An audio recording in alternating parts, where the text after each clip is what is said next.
Sure, I'm Michelle Windle and today I'm graduating from the part-time Strategy Change in Leadership Masters. Well, at the time I was chief exec of a charity called The Greenhouse, and I was looking for a course that would help me with that. It's a tough charity in the sense that it provides therapy for children and adults who've experienced sexual abuse. And in austerity, it was a very demanding role. And I got to the point where I was thinking I need some help with how I establish this organisation. And I needed some kind of way of looking at things from a different perspective. It was quite demanding, and I was looking for an understanding of a different context. And one of the things when I first came to the open evening for this course was seeing how many different people were at the open evening. And I thought, this is really interesting. And the director really explained that the cohort itself and the composition of it is very carefully thought through. And it really bore out throughout the course the fact that there were so many people had a different way of looking at business. Within the charity sector, it can become quite insular. An organisation that's a therapy organisation can be quite insular in itself. So it was really helpful to have that broadened perspective, and that's what I was looking for. And it was also the fact the director explained very clearly that this is not a toolkit. This is not an MBA with a very clear method of this is how you do things.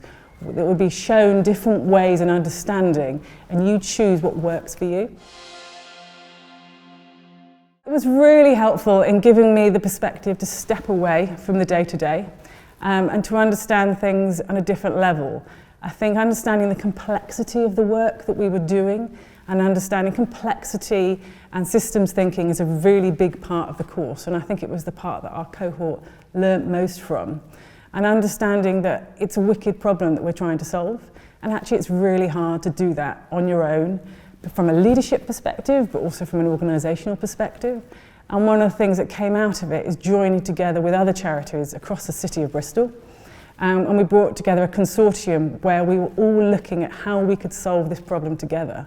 And that's been incredibly successful. And I'm not sure that would have happened without this course, to have that understanding and to bring other leaders together in different charities and to have that leadership across boundaries, I think, is what I learnt most from this particular course. I mean, it's really anyone who's interested in organisational dynamics, who's interested in challenging the way that they think about things, that wants to have a deeper understanding of how they can make a difference in whatever capacity. So what I'm looking at doing next is setting up a coaching consultancy, which is about leadership across boundaries. And my dissertation was on the consortium and how we made things work. And it's very difficult to make consortiums work. In charity sector, everybody wants you to work in consortium, but actually it's really difficult to do. And the learning that I got from this of how we made that happen is what I'm looking to do next. And it's something that there was a huge need within the charity sector. All the commissioning, the tenders that come through, they say, we want you to bid in collaboration. But there's very little that shows you how to do that. So that's the next step for me.